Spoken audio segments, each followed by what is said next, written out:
On February 9th, 2026, a $15 billion company lost more than half its value before most of Wall Street had finished its coffee. The company was Kyndryl, and the charge sheet is stranger than the crash. First, the scene.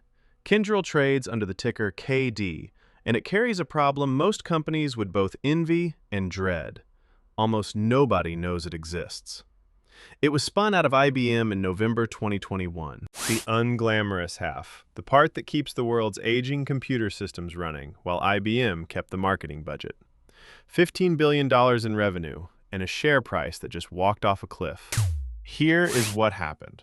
On February 9th, Kyndryl told investors it could not file its quarterly report on time. In the same breath, it disclosed an inquiry from the Securities and Exchange Commission, admitted weaknesses in its internal controls, and announced that its chief financial officer and its general counsel were leaving, effective immediately. The market did the math in seconds.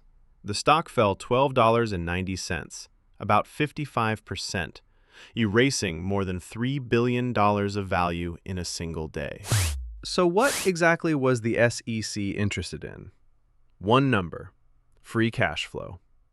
For years, Kyndryl had bragged about how cleanly its earnings turned into cash.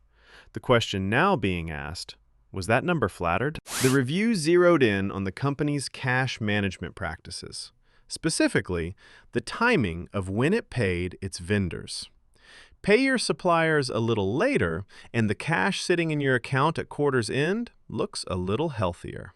The accusation writes itself. Kyndryl's answer is where this gets interesting, because here is the twist the headlines skipped. On February 17th, Kyndryl filed everything, the late report plus amendments to its earlier filings, and there was no restatement, not of the current quarter, not of anything. The company's position is that the numbers were never wrong.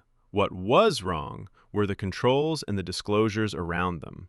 It even told investors to stop relying on its auditor's prior opinion. A confession, but a very specific one. The defense does not end there. After the crash, Kyndryl trades around $12, down from an all-time high above $43 a little over a year earlier.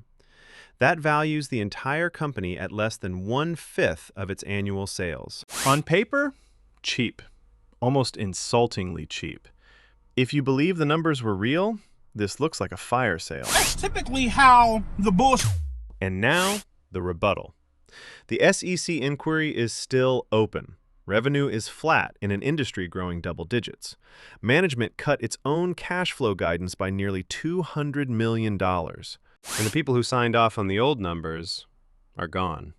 Cheap is only a bargain if the floor holds. And with a regulator still in the room, nobody can promise that it will. So, the verdict. Kyndryl is not a fraud blown wide open. No restatement, no missing billions, no smoking gun. It is something subtler.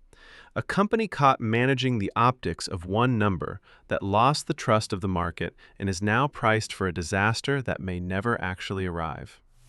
The upside is real. So is the regulator.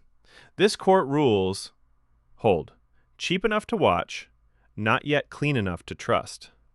Court adjourned. And one last thing. Stock verdict is for entertainment only. We are not financial advisors, and nothing here is financial advice.